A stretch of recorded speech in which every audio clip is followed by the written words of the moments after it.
Business combinations and consolidated financial statements require elimination of intragroup transactions to ensure that the group is presented as a single economic entity. Transactions occurring between companies within the same group do not create profits, assets, liabilities, or cash flows from the perspective of the external reporting entity as a whole.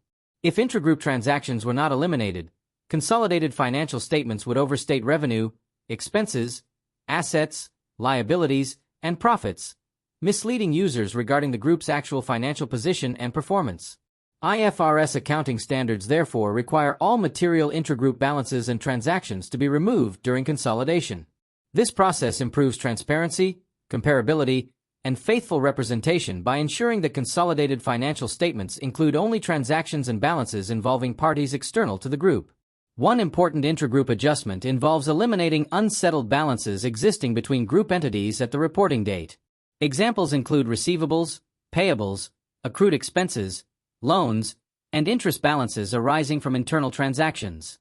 If these balances remain within consolidated financial statements, group assets and liabilities would be overstated because the amounts are internal obligations rather than claims or liabilities involving external parties. During consolidation, corresponding receivable and payable balances are eliminated against each other. Any differences arising from timing issues, foreign exchange effects, or accounting errors must be investigated and adjusted appropriately. Eliminating intragroup balances ensures that consolidated statements accurately reflect only external obligations and receivables owed to or by parties outside the corporate group structure. Unrealized profits arising from intragroup trading in inventory represent another key consolidation adjustment. When one group company sells inventory to another at a profit and the inventory remains unsold externally at reporting date, the profit is unrealized from the group perspective because no external sale has occurred. Consolidated financial statements must therefore eliminate the unrealized profit portion from inventory values and group retained earnings. Similar principles apply to non-current assets transferred within the group, such as property, plant, and equipment. Internal profits on such transfers are eliminated, and depreciation adjustments may be required to restore asset carrying amounts to original group cost. These adjustments prevent artificial inflation of group profitability and asset values within consolidated reporting. Intragroup loans, interest charges, management fees, and other internal expenses or revenues must also be eliminated during consolidation. For example, if one subsidiary lends funds to another subsidiary, the related loan receivable and payable balances are removed from consolidated statements of financial position.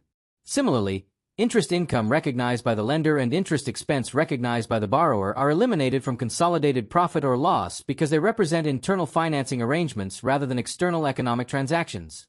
Management charges, royalties, or service fees between group entities are treated similarly. Failure to eliminate these items would distort group revenue, finance costs, profitability, and liabilities, reducing the reliability and comparability of consolidated financial statements prepared under IFRS accounting standards. Intragroup dividends also require elimination because dividends paid by subsidiaries to parent entities represent internal distributions of profits rather than external income to the group.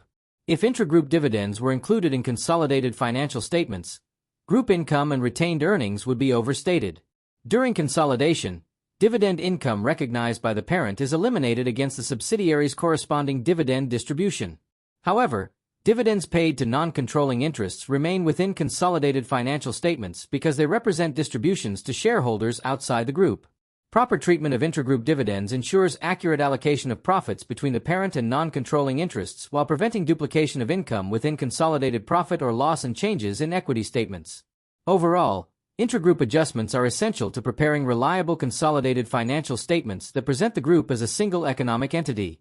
Elimination of internal balances, transactions, unrealized profits, loans, interest, charges, and dividends prevents overstatement of financial performance and position while ensuring faithful representation of economic reality.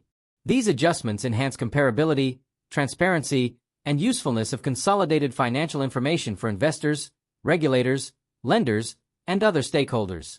The process requires careful identification and analysis of internal transactions across group companies, particularly in large multinational organizations. For DIP-IFR candidates, understanding intragroup adjustments is fundamental because consolidation accounting represents one of the most technically important and frequently examined areas within IFRS accounting standards and professional financial reporting practice.